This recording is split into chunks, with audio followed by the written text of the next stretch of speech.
உயிர் தியாகம் செய்த மற்றும் போராடிய தியாகிகளுக்கு வீர வணக்கம் செலுத்தும் நிகழ்ச்சியாக நாடார் மகாஜன சங்கம் கன்னியாகுமரி மாவட்ட கிளையின் சார்பில் இன்று வீர வணக்க நாள் நிகழ்ச்சி நடைபெறுகிறது. மேலும் கன்னியாகுமரி மாவட்டம் தமிழகத்துடன் இணைந்த நாளை கொண்டாடும் வகையில் இன்று நாம் எல்லோரும் கூடியிருக்கின்றோம்.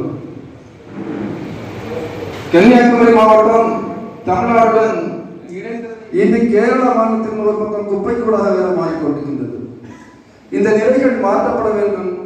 இதற்கு நமது நாடார் மகாஜன சங்கம் நமக்கு தலைமை தாங்கி கொண்டிருக்கின்ற எங்களது மதிப்புக்கு பாசத்துக்குரிய இருந்தவர். ஆனால் அவரது எளிமையை கண்டு நாங்கள் பலப்படை வேண்டது உண்டு. அண்ணாச்சி நான் பலப்படுங்க அப்படிங்கிற சொல்றது கூட யாரும் கிடையாது. நீங்க யார் வேணாலும் எப்ப வேணாலும்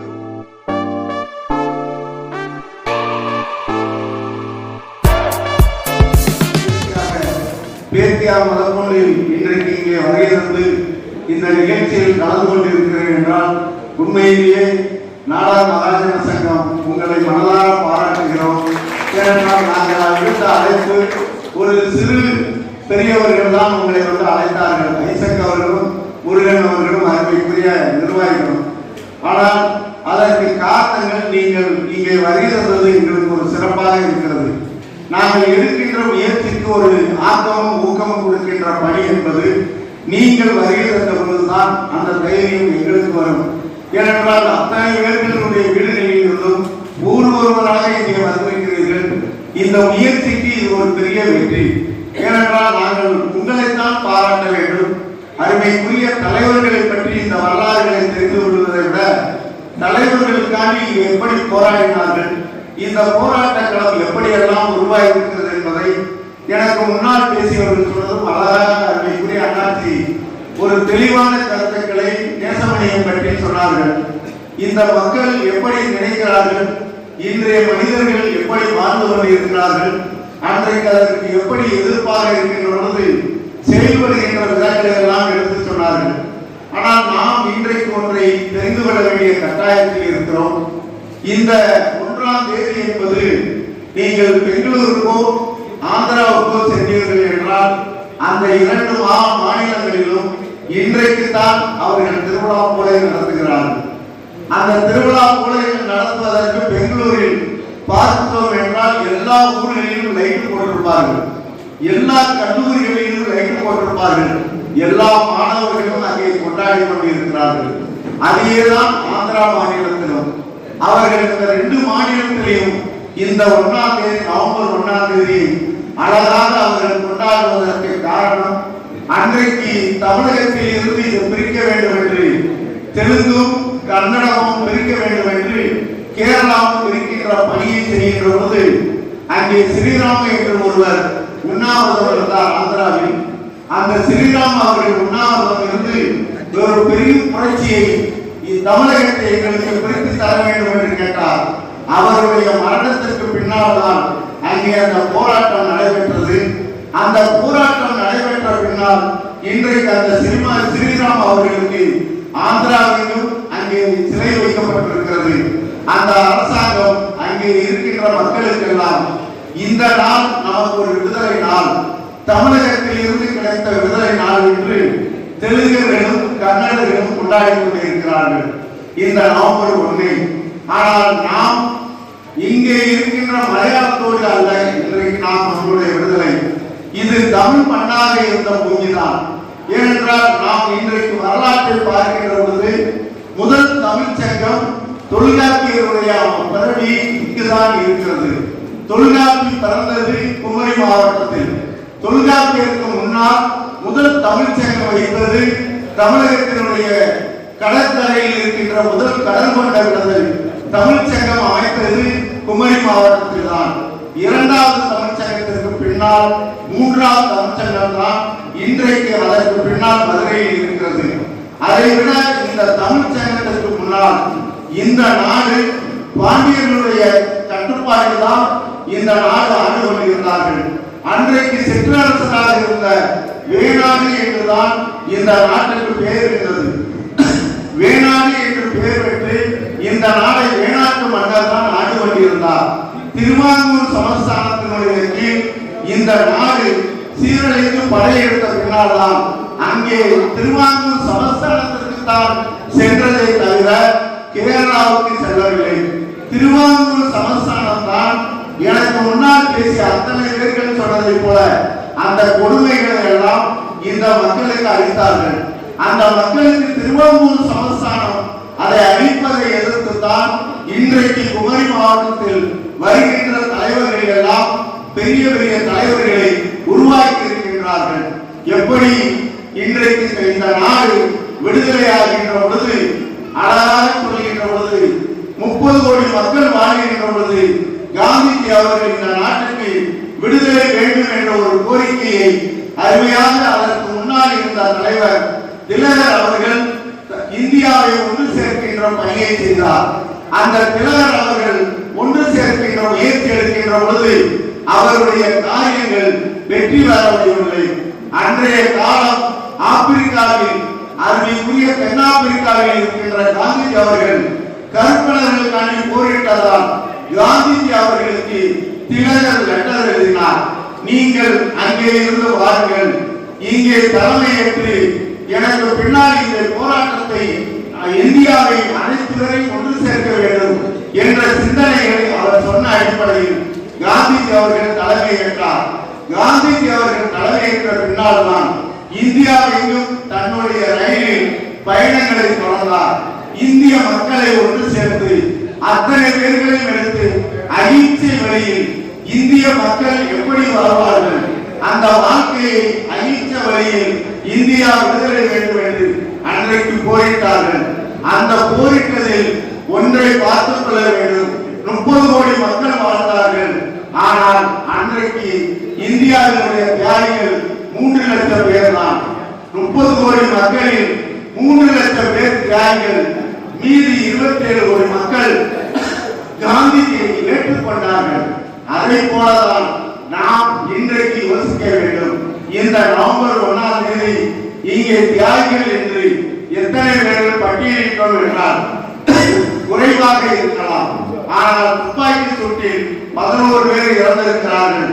அதற்கு பின்னால் இங்கே தியாகிகளுடைய குடும்பங்கள் ஒவ்வொருவரும் ஒவ்வொரு உதவி செய்திருக்கிறார்கள். வரலாற்றை படித்து பார்த்தால் எத்தனையோ வரலாற்றுகளில் சின்ன சின்ன உதவிகள் துப்பாக்கி சூட்டில் இறந்தவர்களோடு இல்லாமல் சட்டமன்றத்தில் தங்களுடைய நிலைப்பாடுகளை எடுத்த சட்டமன்ற உறுப்பினர்கள் நேசமணி அவர்களுடைய வேண்டுகோளை எடுத்து அந்த கிராமங்கள் தோறும் பொன்னப்பனார், குஞ்சனார், சிதம்பரம் நாடார் போன்றவர்கள் அந்த சட்டமன்றத்தை கவுத்துகின்ற அளவிற்கு தங்களுடைய வழிப்பயணத்தை தொடங்கி இருக்கிறார்கள். அதற்கு அவர்கள் கொடுத்த விலைகள் என்பது கொஞ்ச நெஞ்சம் அல்ல. அதோடு இல்லாமல் கிராமங்கள் தோறும் வெள்ளடிப்பாட்டு வைத்து ஒரு தலைவர் கிராமங்கள் தோறும் வெள்ளடிப்பாட்டை நடத்தி கொண்டிருந்திருக்கின்றார். அன்றைய காலம் இந்த பகுதியில் இன்று வந்த பத்திரிகை தான் இப்படி செய்திகளை சொல்லித்தான் இந்த மக்களை எல்லாம் ஒன்று சேர்த்தார்கள். அன்றைக்கு அவர்கள் கேட்ட மக்கள் அன்றைக்கும் இங்கே வரலாற்றை பார்க்கின்ற பொழுது எப்படி திலகர் அழைத்ததை போல அதற்கு முன்னால் இங்கே இருக்கின்ற அருமைக்குரிய தலைவர்கள் ஒவ்வொருவரும் ஒரு போராட்ட களத்தை ஆரம்பித்து அதற்கு பின்னால் மார்ஷல் நேசமணி தலைவராகின்ற பொழுதுதான் அந்த போராட்டம் ஒரு முடிவுக்கு வருகிறது. ஏனென்றால் அவருக்கு மார்ஷல் என்று பெயர் வந்ததற்கு காரணமே அவர் போராட்ட களத்தில் வருகிறார். அந்த போராட்ட களத்தை வருகின்ற பொழுதுதான் சரியான போராட்ட களத்தை நோக்கி மார்ஷலால் கொண்டு செல்ல முடிகிறது. அதற்கு முன்னால் தானியங்களாளர் அவர்களும் அருமைக்குரிய பெரியவர்கள் அத்தனை பேர்களும் இந்த அருமைக்குரிய சட்டமன்ற உறுப்பினர் அருமையான அவர்களை வருகிறவர்கள் வரவேற்கிறோம். இன்றைய தினம் அந்த தானியங்களாளர் தரவுக்கு அருமைக்குரிய டிஎஸ் பணி போன்றவர்கள் அத்தனை பேர்களும் போராட்ட களத்தை எடுத்து அருமைக்குரிய நேசமணி அவர்கள் தலைமை தாங்கிய பின்னால் தான் ஒரு பெரிய புரட்சி நடக்கிறது. அந்த புரட்சி தான் இன்றைக்கு நாம் இந்த விடுதலையை பெற்றோம். தமிழர்களாக வாழ்ந்தோம். தமிழர்களாக தமிழ்நாட்டை ஆண்ட வேணாட்டில் தான் வாழ்ந்து கொண்டிருந்தோம். வேணாவை நாம் திருவாங்கூர் சமஸ்தானத்தில் இருந்து மீண்டும் தமிழர்களோடு சேர்க்க வேண்டும் என்ற சிந்தனை உள்ள மனிதர்கள் குமரி மாவட்டத்தில் வாழ்கின்ற தமிழர்கள். இந்த தமிழர்களுடைய சிந்தனையை நீங்கள் இன்றைக்கு திருநெல்வேலிக்கு அந்தப்புறம் வருகிறீர்கள் என்றால் நாங்கள் பேசுகின்ற தமிழ் வேறு விதமாக இருக்கும், மதுரையில் பேசுகின்ற தமிழ் வேறு விதமாக இருக்கும், சென்னையில் பேசுகின்ற தமிழ் வேறு விதமாக இருக்கும். ஆனால் குமரியில் பேசுகின்ற தமிழ் மட்டும்தான் ஒரிஜினல் தமிழ் என்பதை தமிழகத்திற்கு சொல்ல வேண்டும். ஏனென்றால் நீங்கள் மட்டும்தான் ஒரு உண்மையான தமிழை பேசுகிறீர்கள். இது இன்றைக்கு இருக்கின்ற அரசியல்வாதிகளுக்கும் தெரியவில்லை, அங்கே இருக்கின்ற அறிஞர்களுக்கும் தெரியவில்லை. அதற்கு காரணம் என்னவென்றால் தொல்காப்பியர் பிறந்த மண். இந்த தொல்காப்பியர் பிறந்த மண்ணில் தான் தமிழகம் இன்றைக்கும் தமிழை பேசிக் கொண்டிருக்கிறீர்கள். நாங்கள் கூட்டி என்றால் நீங்கள் தாப்பால் என்பீர்கள். எந்த விஷயத்தை எடுத்தாலும் இன்றைக்கு இலங்கை தமிழர்கள் பேசுகின்ற தமிழை சுத்தமாக பேசுகின்ற தமிழர்கள் இலங்கையில் வாழ்கின்ற தமிழர்களுக்கு அடுத்து குமரியில் வாழ்கின்ற தமிழர்கள் தான். அதற்கு காரணம் தமிழர்களாக இருக்கிறீர்கள். உங்களோடு இருந்த உணர்வு தமிழ் மண்ணை வேளாணாக ஆட்சி செய்த மன்னரோடு வாழ்ந்தோம். அதற்கு பின்னால் திருவாங்கூர் சமஸ்தானத்தை சேர்கின்ற பொழுது திருவாங்கூர் சமஸ்தானம் எடுத்த அந்த கொடுமைகளை எல்லாம் நாம் மீட்க வேண்டும் என்று 8 தாலுகாக்களை கேட்டு போராடினார்கள் தலைவர்கள். மாஸ்டர் நேசமணி சிதம்பரனாருடைய சிலை வெய்யாட்டை கரையில் இருக்கிறது. குஞ்சநாடார் அருமைக்குரிய பொன்னப்படார் போன்றவர்கள் எல்லாம் அதனுடைய போராட்ட களத்தில் புதுக்கடையில் துப்பாக்கி சுட்டி நடக்கின்ற பொழுதும் சரி, அத்தனை பேர்களும் செய்த தியாகங்களை பார்க்கின்ற பொழுது இந்த தமிழ் மண் மீண்டும் குமரியோடு சேர வேண்டும் என்ற ஒரு சிந்தனையோடு போராடி இருக்கிறார்கள். இன்றைக்கு நாம் ஒன்றை தெரிந்து கொள்ள வேண்டும். இங்கே கன்னியாகுமரி நமக்கு இருக்கிறது. அருமைக்குரிய பெருந்தலைவர் காமராஜரிடம் அன்றைக்கு இருந்த அந்த போராட்ட களத்தினுடைய தலைவராகிய நேசமணியும் பொன்னப்படார் சிதம்பரனார் போன்றவர்கள் நீங்கள் இந்த மாவட்டத்திற்கு கன்னியாகுமரி மாவட்டம் என்று பெயர் வைக்க வேண்டும் என்ற ஒரு கோரிக்கை வைத்துதான் வைத்தார்கள். அந்த கோரிக்கையை காமராஜ் ஏற்றுக்கொண்டு கன்னியாகுமரி என்ற மாவட்டம் என்று ஒரு தனி மாவட்டத்தை உருவாக்கி வந்தார். 4 தாலுகாக்களுக்கு மட்டும் அன்றைக்கு வைத்த கோரிக்கை நிறைவேற்றப்பட்டது. ஆனால் இந்த குமரி மாவட்டம் இல்லை என்றால் இன்றைக்கு நீங்கள் ஒன்றை வரலாற்றை திருப்பி பார்க்க வேண்டும். கர்நாடகாவில் ஒரு சிலை இருந்தது, திருவள்ளுவர் சிலை. 12 வருட காலம் அந்த சிலையை தமிழக அரசால் திறக்க முடியவில்லை. திருவள்ளுவர் சிலை பெங்களூரு அருகில் ஒரு தமிழ் மன்றத்தில் வைத்திருந்தார்கள். 12 ஆண்டுகள் கோர்ட்டில் கேஸ் போட்டார்கள், திறக்க முடியவில்லை. அதற்கு பின்னால் கன்னடத்தினுடைய ஒரு பாடகருடைய சிலையை இன்றைக்கு சென்னையில் இருக்கின்ற கன்னடர்கள் வாழ்கின்ற இடத்தில் அந்த சிலையை திறந்தால் போல் அதற்கு பதிலாக திருவள்ளுவர் சிலையை டாக்டர் கலைஞர் அவர்கள் அங்கே போய் திறந்தார். அவர் தமிழ் பேசுகிறார். இந்த சிலையை திறந்தால்தான், எங்களுடைய கவிஞர் சிலையை திறந்தால்தான் திறக்க முடியும் என்ற காலம் கர்நாடகாவுக்கு வந்தது. ஆனால் நாம் ஒன்றை யோசித்து பார்க்க வேண்டும். இந்த வேளாற்றில் வாழ்ந்த தமிழர்களாகிய நாம் 11 பேரும் நேசமணி தலைமையில் வந்த அத்தனை தலைவர்களும் இந்த 4 தாலுகாக்களை போராடி சேர்க்கவில்லை என்றால் 133 அடிக்கு கொண்ட வள்ளுவர் சிலை வைத்திருக்க முடியாது. அதை இன்றைக்கு தமிழகம் யோசித்து பார்க்க வேண்டும். இன்றைக்கு இந்த குமரியில் தென்குமரியிலிருந்து கங்கையிலிருந்து காப்பீர் வரையில் இருக்கின்ற கரையில் இருக்க 133 அடிக்கு சிலை வைத்திருக்கிறோம் என்றால் அதற்கு காரணம் இந்த தியாகிகளும் இந்த தலைவர்கள் தான். இந்த சிலை வைத்திருக்க முடியாது.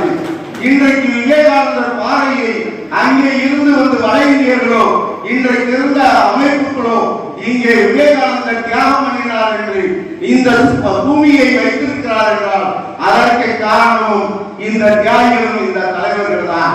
காந்தியோட அஸ்தி இங்கே கரைக்கப்பட்டது. அந்த அஸ்தி கரைக்கப்பட்ட இடத்தில் காந்தியோட மண்டபத்தை கட்டி சூரிய உதயம் 12 மணிக்கு அவருடைய உச்சியிலிருந்து பெறுகிறது என்றால் அதற்கு காரணமும் இந்த தியாகிகள் இந்த தலைவர்கள் தான். காமராஜருடைய அஸ்தி வைத்த இடத்தில் மண்டபம் கட்டி இருக்கிறோம் என்றால் இதற்கெல்லாம் காரணம் இந்த பண்ணை நீங்கள் பெற்றுத்தந்ததால் தான். இது பெற்றுத்தார்கள் என்றால் எங்கே திருவாங்கூர் சமஸ்தானத்தில் இருந்திருந்தால் நாம் என்னவாயிருப்போம்? எங்கே இந்த இளை அமைப்பை கட்டுவது? கொஞ்சம் யோசித்து பாருங்கள். தமிழகத்தினுடைய வரலாற்றில் குமரி மண், தமிழ் மண்ணை இந்த தலைவர்கள் போராடி பெற்றிருக்கிறார்கள். இந்த வரலாற்றை இங்கே இருக்கின்ற குமரி மாவட்ட தலைவருக்கும் இளைஞர்களுக்கும் சொல்ல வேண்டும். இந்த நான்கு மட்டுமல்ல, அத்தனை அணைக்கட்டுகளும் இன்றைக்கு வாழைமரம். நாங்கள் பார்க்கின்ற பொழுது ஒன்றை சொல்லுவோம். இன்றைக்கு நாங்கள் இங்கே பார்க்கின்ற பொழுது இன்றைக்கு கொங்கு மண்டலத்தில் இருக்கின்ற கவுண்டர் மக்களை மாறி இந்த குமரி மக்கள் வாழ்ந்து கொண்டிருக்கிறீர்கள். காலையில் 4 மணிக்கு எழுந்திருச்சு வாழைத்தோப்புக்கு தண்ணீர் பாய்ச்சுகிறீர்கள், தென்னை மரத்திற்கு தண்ணீர் விடுகிறீர்கள். 5 மணிக்கு தோப்பை முடித்துவிட்டு அதிகாரிகளாக வேலைக்கு செல்கிறீர்கள். இன்றைக்கு உண்மையிலேயே எவ்வளவோ படித்திருப்பீர்கள். ஆனால் படித்திருந்தாலும் தாங்கள் செய்கின்ற அந்த விவசாயத்தை விடாமல் செய்து கொண்டிருக்கிறீர்கள் என்றால் உண்மையிலேயே இந்த தமிழ் மேல் இருக்கின்ற பற்று. இங்கே தேங்காய் விளைகிறது, ரப்பர் விளைகிறது, வாழை மரம் விளைகிறது என்றால் இன்றைக்கு கொங்கு மண்டலத்தில் இருக்கின்ற கவுண்டர்கள் மட்டும்தான் இந்த விவசாயத்தை இன்றைக்கு பார்த்துக் கொண்டு வான்கணக்கும் பார்ப்பார்கள், விவசாயத்தை பார்ப்பார்கள். ஆனால் ஒன்றே ஒன்று மட்டும்தான் குமரி மாவட்ட மக்களுக்கு நாங்கள் வைக்கின்ற வேண்டுகோள். நீங்கள் அந்த பகுதியில் இருக்கின்ற குங்கு மண்டலத்தில் இருக்கின்ற கவிஞர்களை போல அவர்களுக்கென்று ஒரு தமிழ் இருப்பதை போல ஒரிஜினல் தமிழ் பேசுகின்ற குமரி மாவட்ட மக்கள் உண்மையிலேயே ஒரு இண்டஸ்ட்ரியாக மாறுங்கள்.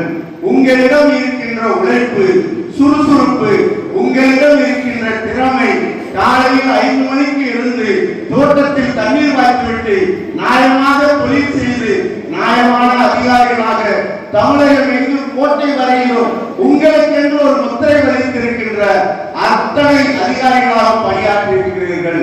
இந்த இங்கே இருந்து வந்த அதிகாரிகள், எந்த டிஓ, சிஓ, IAS ஆபீசர்கள் அத்தனை பேர்கள் மீதும் யார் மீதாவது கரப்ஷன் என்று ஒன்று இருக்கிறது என்றால் மிக மிக குறைவு. நீங்கள் செக்ரட்டேரியட்டில் வேலை பார்த்த பாண்டியன் IAS ஆக இருந்தாலும் சரி, தேவதாசாக இருந்த பீகாரில் தலைமை செயலாளர் இருந்தாலும் சரி, எந்த ஊர்களில் இருந்து குமரி மாவட்டத்திற்கு இருந்து சென்றவர்கள் அத்தனை போலீஸ் அதிகாரிகளை எடுத்தோம் என்றாலும் நாணயமாக பெயர் பெற்று தந்திருக்கிறார்கள். அதை நாம் பார்க்கின்ற பொழுது தமிழோடு இருந்த ஆர்வங்கள், நியாயமாக வாழ வேண்டும் என்ற சிந்தனை உள்ள மக்கள், அப்படிப்பட்ட மக்கள் தொழில் செய்ய ஆரம்பித்தால் இன்னமும் நன்றாக இருக்கும் என்பது எங்களுடைய நாடார் மகாஜன சங்கத்துடைய வேண்டுகோள். ஏனென்றால் உங்களிடம் திறமை இருக்கிறது. இன்றைக்கு அருகில் இருக்கின்ற தூத்துக்குடி துறைமுகம் சென்னையை விட ஒரு பெரிய துறைமுகமாக மாறிக்கொண்டு இருக்கிறது. அந்த துறைமுகத்தை நீங்கள் பயன்படுத்துகின்ற காலம் வர வேண்டும்.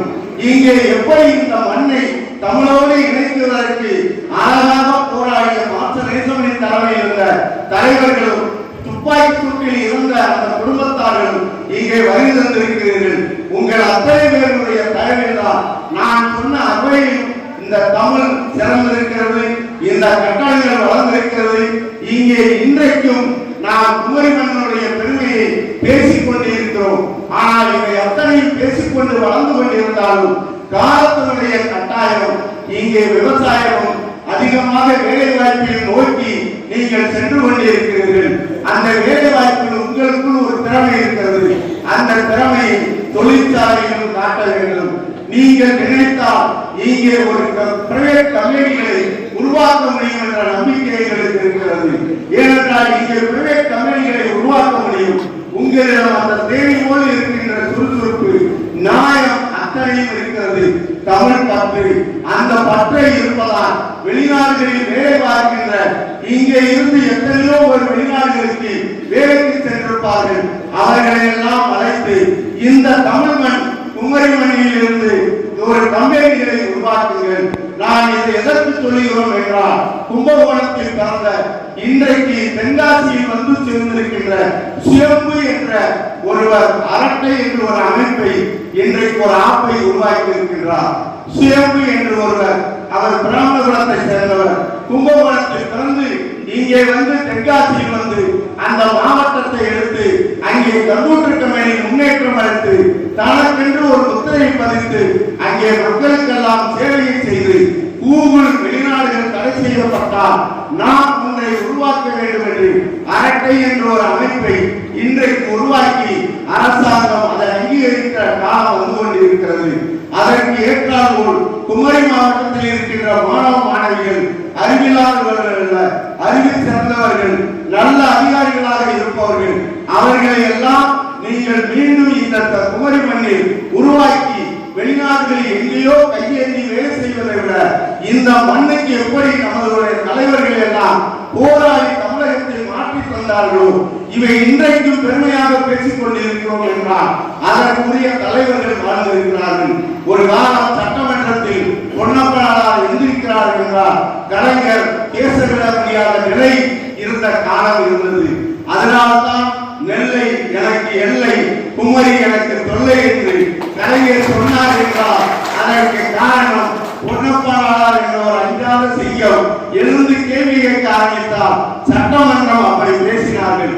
கருத்தரவனுக்கு பின்னால் இப்படி ஒரு வரலாற்றை இங்கே பதிவு செய்திருக்கிறீர்கள். அப்படிப்பட்ட வரலாற்றுக்குரிய குமரி மாவட்ட மக்கள் மீண்டும் இந்த வரலாற்றை பதிவு செய்யுங்கள். அடுத்த தலைமுறைக்கு ஒரு வாய்ப்பை கொடுங்கள். உண்மையிலேயே இந்த தியாகிகளை மனதார பாராட்ட வேண்டும். நீங்கள் செய்த புண்ணியம். காந்தி அவர்கள் அன்றைக்கு நாட்டுக்கு அகிம்சையை தந்து அந்த நாட்டை ஒன்றாக இணைத்து இன்றைக்கும் இந்தியாவில் மதத்துக்கும் அப்பாற்பட்டு இந்த நாட்டை வாழ்ந்து கொண்டிருக்கிறோம் என்றால் அதற்கு காரணம் காந்தி செய்த புண்ணியம் தான். அதைத்தான் அன்றைக்கு அழகாக மாச நேசமணி துப்பாக்கி சூட்டிங் என்பது கடைசியாக வைத்தவர்கள்தான் 42 காந்திஜி அவர்கள் சொன்னதை போல செய் அல்லது செத்து மறி என்று கடைசியாகத்தான் சொன்னார். அதைத்தான் நேசமணி தலைமையில் இருந்த அமைப்பு கடைசியாக சொன்னது. இன்றைக்கு நீங்கள் தரவில்லை என்றால் எங்களுடைய முடிவை இங்கே சொன்னார்கள், நெய்யாற்றங்களை ஆற்றை உழைப்போம் என்று அந்த பணியை அன்றைக்கு கடைசியாக அறிவித்தார்கள். அதனுடைய போட்டியில் தான் துப்பாக்கி சூட்டில் உயிரை வந்தோம். ஆனால் வெற்றி கண்டிருக்கிறோம். 8 தாழ்வாவை கட்டி 4 தாழ்வாவை கட்டியிருக்கிறோம். 4 தாழ்வாக வேலை இருந்தாலும் அங்கேயும் தமிழர்கள் தான் வாழ்ந்து கொண்டிருக்கிறார்கள். உண்மையிலேயே கிடைத்திருந்தால் இன்னமும் நாம் அதிகம் சம்போதப்பட்டிருப்போம்.